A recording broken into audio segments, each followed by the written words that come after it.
Welcome to Moments with Marianne. This is your host, Marianne Pastana. And we're here today with special guest, Marianne Bohr, who's here to share with us her new book, The 20, One Woman's Trek Across Corsica on the GR20 Trail. So Marianne and her husband celebrated their 60th birthdays by hiking the 124-mile GR20 Trail, known as Europe's toughest long-distance footpath on the French island of Corsica. This journey turns into an emotional, enlightening, and romantic trek where they learn to come to terms with aging, surmount physical limitations, and how to be kind to themselves. So welcome to the show, Marianne Bohr. Oh, thanks so much. I'm happy to be here. What an honor it is to have you here and to talk about this book. So this trek across Corsica. Okay, so what even got this on your radar? Well, my husband and I always try to mark big milestone birthdays with some kind of an adventure. And so we were turning 60, and a few years prior to that, we had been hiking in Switzerland, and we met a retired British Army general who said, if you love hiking and you're, good hikers, you must do the 20. And at that point, we said, the 20, what is the 20? And it's a hike that goes across Corsica, and it's part of a network of trails called the Grande Randonnée in French. And so it's the GR20, each of many, there's over 100 hikes that just have a number associated with them. Doesn't have to do with the difficulty. It's just the number given to it. So he he piqued our interest, and we looked into it, and we said, that's perfect for our 60th birthdays. So that's how we did it. I'm also a Francophile, and anything that's French, I pretty much, go after and enjoy. And so again, we looked into it. Corsica is an island which is part of France, and that was it. We made our plans. How exciting is that? And to do it for a milestone, what a great idea. Now, is this something that it took a long time for you to really plan, or you guys are pretty fit individuals and you thought, hey, we can handle these kind of hikes, and we're going to go for it? We did some special training. I mean, we did training probably for about 9 months, I'd say, with this in mind. We are avid hikers, but this was going to be the most difficult hike we'd ever done. So we definitely had to train for it, both stateside, and then before the hike, we went to Europe for about a month, just training. We started in Iceland, and then we did some other hikes down in the south of France that would be sort of similar terrain to Corsica. So yeah, we had to prepare. So how long was the entire hike that you guys did, the through hike? Well, the whole hike was 124 miles. And each day you pretty much would start, in a valley or a gale or whatever. And then the goal for the day would be to go up and over, a peak or a pass or a saddle, and then go back down and to a lower elevation. And so that's, we did 13 days of that. So it took us just about 2 weeks. Oh my goodness, that sounds so exciting. And I've seen pictures of just that trail that you guys were hiking on. It is gorgeous scenery. Is it one of the better places that you've hiked, or the most beautiful places you hiked at? I have to say some of the most beautiful were in the Alps, when we hiked in the Alps. Corsica is a different kind of beauty. It's really rocky, and it's quite austere in places. And so it's different, but from so many places where you are, if you're way up high, you can look out and see the Mediterranean Sea. And so that's absolutely gorgeous. the flora and the fauna. We had lots of there are a lot of wild pigs on Corsica, so we saw a lot of those. And there's a lot of just free grazing of farm animals. So, we ran into a lot of sheep and pigs and cows and horses. So yes, it's a different kind of beauty. It's yeah, I guess I'd say it's austere, and beautiful at the same time. Can you explain to us what the first day was like that you guys set out on this trip? The first day was the toughest day, absolutely the toughest on the hike. And I had my doubts at the end of that. I just thought, how am I going to do this for 12 more days? Because I thought I could sleep for about 18 hours. So it was a good introduction to the whole hike, because there was lots of elevation gain, and then again, lots of hiking down. It was also, we had read that your motor is going to be more in your head than in your legs. So meaning that you just had to say to yourself, tell yourself, I'm going to do this. I can do this. And yes, your legs are just killing you and me, my lungs, but you just have to, persevere. So it was like I said, we went up lots of rocky terrain, lots of scree up, the sides of a mountain, and it just let us know what we were in for. And I was kind of amazed when we finally finished that first day and got to the place where there was a refuge that, had some food and where we camped. So it was kind of a mental adjustment on that first day, realizing what we gotten ourselves into. I can only imagine it. Would you say that it's a difficult trail? Oh, definitely. Absolutely. It's known among hikers as Europe's toughest footpath. Now I should say though that what it means is there are lots of other hikes that you can do that are tougher, but you need equipment. You need axes or crampons or you ropes to get up those others. But this is the toughest one, where you're basically walking with your trekking poles. So yeah, and it's tough because it's so long. It's 2 weeks, and there's very little. There are very few places where where there are springs where you can get water. So you always have to be prepared with,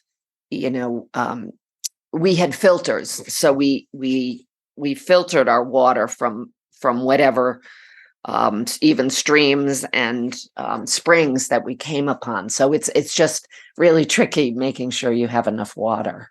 And that can be so heavy carrying water around with you. I can That's imagine. exactly right. Oh my goodness, that must have been tiring. It was exhausting. It was absolutely exhausting. And we probably took about 3 liters of water with us. If it was on a day where we knew we weren't going to come to a spring, and a liter of water weighs about 2.2 pounds. So we, at the beginning of the day, we would be carrying 6 extra pounds. We would drink all the water absolutely by the end of the day. So by the end of the day, our packs were 6 pounds lighter. That just sounds so incredible. Now, you talked about breathing. So is altitude a thing that people need to be aware of with this trail? They do. They do definitely need to be aware. I mean, the highest altitude is about 7,500 feet, but we live in Park City, Utah, so we live at about 7,000 feet here. So I guess our lungs were used to it. But if you live at sea level or not a very high altitude, you absolutely have to worry about the height and the altitude, and breathing's a little harder. Yeah. Having that adjustment on your lungs, my goodness, Yes. it could be pretty tough. Well, Yes. I often hear of people saying when they go on hikes, there's that physical part of it that is so stressing and taxing, but there's also this spiritual or emotional part that tends to wake up inside them that they sometimes don't expect. When you're in this landscape, often just by yourself, you just feel so small. You feel so small and insignificant, and I guess that is a spiritual feeling that, how important am I? How many years have people been walking across these same stones? Thousands of years. And so, yeah, there absolutely is a spiritual part. I mean, you just get away from all the electronics and all the busyness and, whether it's work, regular life, whatever nothing's interfering really, except nature kind of doing your best to get through the natural landscape. And so, yes, it is. There are lots of times when you're just inside your head thinking about your life, your choices, what's most important to you. Definitely. So how was it when you were in this place of you're hiking, you're doing a trail that's very strenuous, and a lot of times you hear of people having difficulties with their shoes. Did you guys have any of that? We didn't, because I wore a pair of Garmont hiking boots that I had for about 5 years. And I can't even imagine how many miles were on them. But I went in about a year before the hike and to possibly get a new pair of boots. But the guy at REI said, these boots look great. There are no tears. There's, nothing's coming apart. The laces are great. So I wore hiking boots that I was so comfortable in. And I will say I did a number on them, through the hike. I mean, by the end of the hike, yes, seams were coming apart and soles were coming off. So at the very end, I took them off, kissed them goodbye, and put them in a trash can. But they got me through the hike. I had no bruises, no blisters on my feet. I had bruises and blisters elsewhere, but not on my feet.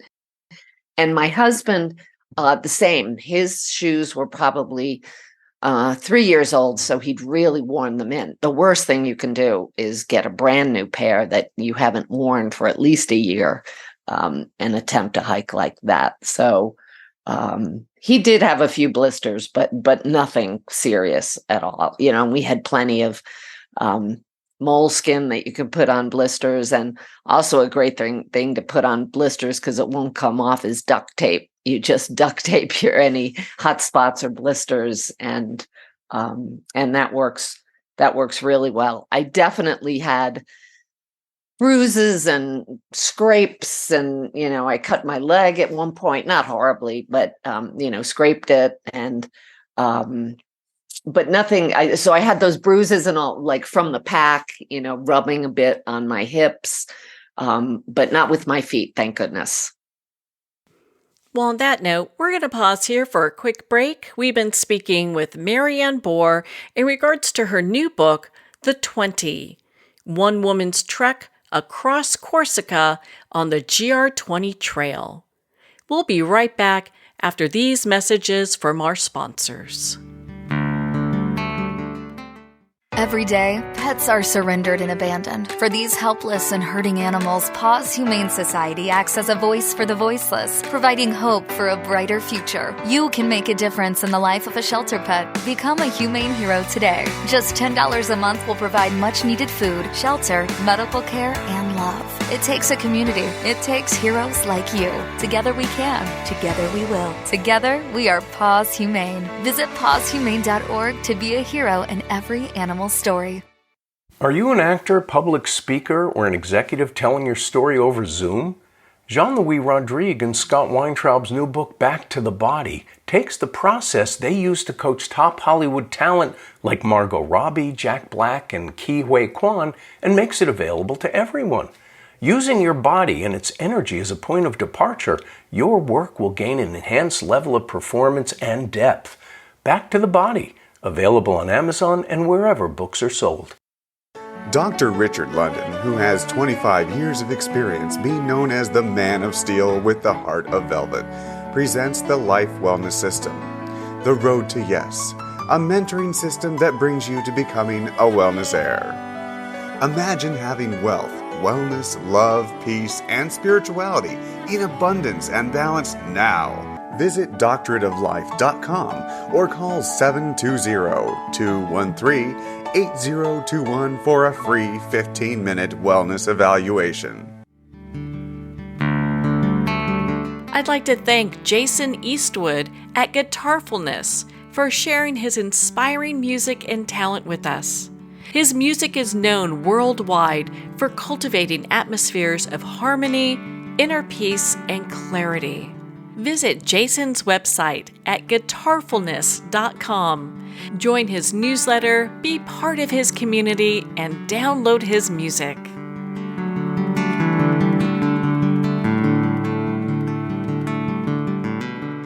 Welcome back to Moments with Marianne. We're here today with special guest, Marianne Bohr, who's sharing with us her new book, The 20, One Woman's Trek Across Corsica on the GR20 Trail.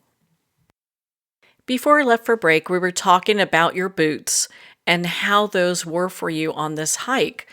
I think the biggest concern hikers have is getting blisters on their feet, because that could really end a trip. Exactly. Yeah, there were a few people, one in particular we were hiking with, and oh my goodness, his feet were a mess. He had a real hard time, and he about halfway through he said, "I'm done. Can't do this anymore. My feet are a mess. It's not fun anymore." So he did stop, and didn't. It took at one point about halfway through on the trail. There's a small little village. It's barely even a hamlet that you come to, but there is a train, like a tourist train that comes up there for people who want to get into the mountains but don't want to hike. And he just took that train back to Bastia, which was the town we started from. Well, thank goodness that's there. So it's an Yes. option, because that's a huge hike. It is. It absolutely is. And, sometimes if people get badly injured, the only way to get out is a helicopter. You have to call a helicopter or get your guide. A guide will call the helicopter, and they come in. And we saw several helicopters while we were hiking. And and it can be quite dangerous, just because when you're descending, especially on all the rock, if you take the wrong step, you could slip and fall quite a bit and get pretty banged up. So that does happen every year. I can imagine with a hike like that. Yeah. What did you learn about yourself during this hike? I think the first thing I'd say is probably perseverance. I'm a pretty determined person. Like to accomplish things, and be they physical or mental or emotional or whatever. And so it was perseverance that I learned that I really could push through the exhaustion and the pain and get it done. I guess the other thing was that it's important. It was important to talk to people as you went along, other hikers that you met, and how were they doing, and sharing stories, and it got your mind off of the physical task. So, but the biggest thing I think was perseverance, like I did it. I was able to do it. So that's so encouraging. Do you think other people that are baby boomers, or Generation X, any generation, it kind of encourages them that this is something that they can do? Yes, absolutely. Anybody who is a good hiker, hikes regularly.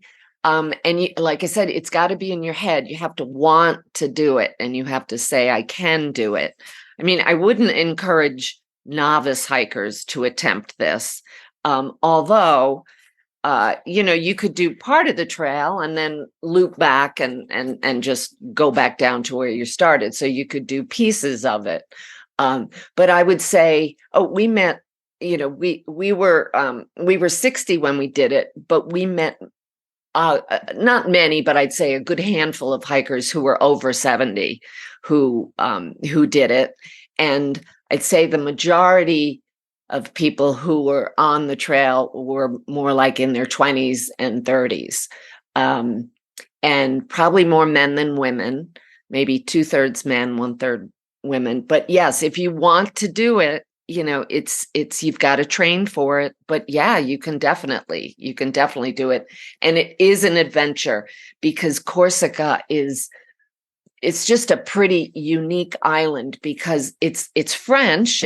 It's a French island, but the Corsican people, there were so many conquerors over the years of Corsica. Genoa and let's see, there was Genoa, and there were the French, there were the Italians, there were the Turkish, and just all those countries around it conquered it at one point, because it was right on the shipping lanes in the Mediterranean. So there's people there have backgrounds from many countries, but there is now a Corsican language, which it kind of sounds like Italian in terms of its lilt and cadence and all, but it isn't Italian. And I speak French, but I couldn't understand any of it. So there's a little French thrown in. But Corsicans are a fiercely independent people, and they'll only admit that Corsica is part of France if you really push them. All they want to say is that we're Corsican. And so yeah, it's an interesting place to meet the Corsicans and learn about their history, because it is so unique. It sounds like it is. It sounds like a melting pot of many different cultures that have come together. It is. That's exactly what it is. Yeah. Yeah. I understand that trips like this can really make or break a relationship. So how was it on your marriage? There were a couple of times when I would get frustrated with my husband, because he would, go quite a bit ahead. But then I also came to realize that I don't like to be coddled or babied. And so if he had always been hanging back with me, that would have gotten me upset. Like, don't treat me like I'm a baby. So it was really, for me, I had to come around to that understanding that what he was doing, he would wait for me, of course, periodically, but not coddling me, I guess, and not every 100 yards waiting for me. I would have gotten upset with that. So our marriage was just fine. We've been married. Well, now we've been married 42 years. So, we've learned a lot about each other and how we need to interact over those years. So it was good. And completing the hike together, it's just a great thing for a relationship to have, accomplished something that big together. So yeah, it was even stronger at the end than it was at the beginning. What an amazing thing to have as a couple, that memory to go back to of that trip. Right. Well, and that's what we've always tried to do on our various milestone birthdays, is try to do something like that so we can remember it and, know where we were, know what we did. sometimes people even forget how old they are, and they'll say, wait, now what are we? Oh, okay, we're this old because we had done 4 years ago, we'd done this or that adventure. So I like that. I'm going to start using that myself. So, and it doesn't have to be hiking 124 miles. It can be going to a place you've always wanted to go, and just planning, saving, making it happen. So there's something really special about checking things off on your bucket list, or going places you've always wanted to. yeah, that's so exciting. Oh my goodness. Well, and was there anything that later on you're like, oh gosh, I wish I would have brought X, whatever that thing is? Mhm. The one thing I can say is I'm kind of a salt addict. I have low blood pressure, so I don't have to worry about having too much salt. I wish I had brought some salt with me for some of the meals that we had. But about a third of the way through the hike, the place that with the refuge where we got our meal, they sold little bits of things, and my husband surprised me and he bought me a little plastic salt shaker, and I was so thrilled with that gift of his. So I wish I'd brought one with me, but he bought it for me. But no, we had prepared really well, and we'd listen to so many blogs, we'd watch so many videos, we read so many books about what to bring and what not to bring. So I think we were pretty well prepared with everything that we had. And Corsica, when we did it in August, is really hot at the middle of the day, and the not humid at all, very dry. So it was super easy to, wash your clothes. And so we were never at a point where, oh, geez, I wish I had another pair of shorts or whatever. Because we just really had 2 sets of clothes for hiking. Then we each had one really casual something to wear in the evenings after we'd managed to shower or wash up. So no, we were very well prepared, I'm happy to say. That sounds pretty impressive. You guys must have quite a list of items that you take when you go hiking. We do on a long hike like that.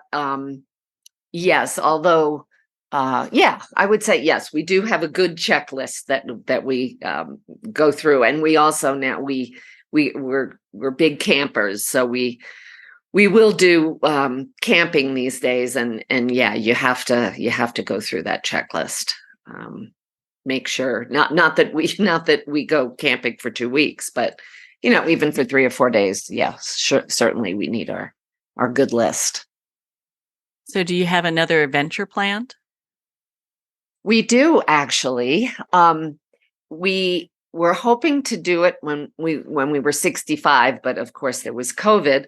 So next year we'll be 68, and we're going to do the coast to coast hike across northern England. So we're going to take almost 3 weeks.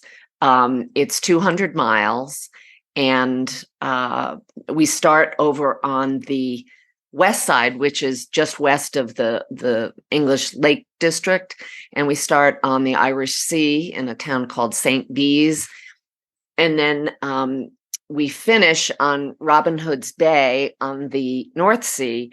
And along the way, we've booked a B&B or an inn, like above a pub. So we're doing that for 3 weeks, and it's each day, depending on the difficulty of the terrain, we'll do anywhere from 9 to 15 miles, and we're taking our dog with us. So we're very excited about that, to take her. Your dog with you? Yes, she's a great hiker. So looking forward to that. I bet she is too. Yes, definitely. So the 3 of us will share that accomplishment. Fingers crossed we make the 200 miles, but I'm sure we will. It's a lot less difficult. It's longer, but it's a lot less difficult than than the 20 on Corsica.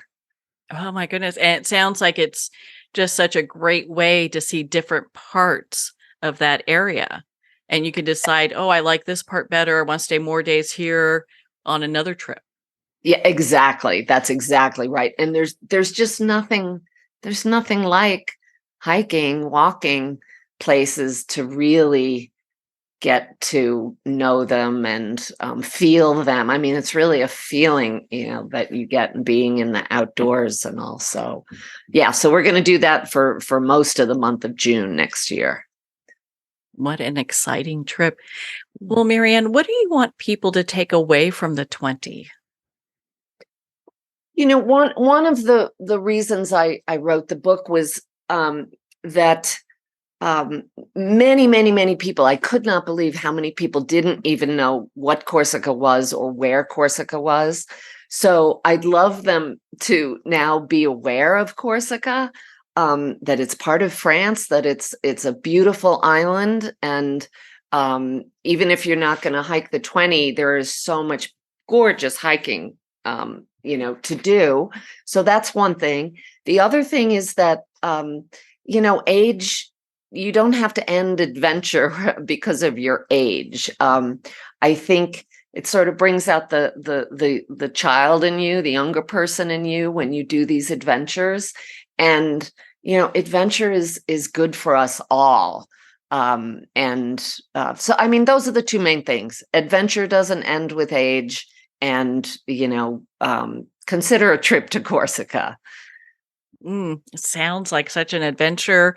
And I can't wait to hear about your next adventures. Marianne, where can our listeners connect with you and be part of your community and learn about your books? Well, I have a website. It's www.Marianne Bohr, no middle initial, just mariannebohr.com. So there's a lot about that. And my other book, which was Gap Year Girl, my husband and I, when we were 55, we took a gap year. We quit our jobs and sold our house and pretty much sold everything. So those two books are highlighted on my website, and you can also buy them wherever books are sold. But I have a lot of essays that I've written as well, most of them about travel, on my website. Well, Marianne, thank you so much for taking the time to be on the show with us here today. And Marianne, thank you for having me. Well, thank you, Marianne. It's been such an honor to spend this time with you. The 20 is available to Amazon, Barnes & Noble, and all indie retailers. And remember, support our indie bookstores. If you don't see it on the shelf, just ask for them to order it. Well, we're at the end of our time today. I'd like to thank everyone for tuning in. You've been listening to Moments with Marianne, where we make every moment count.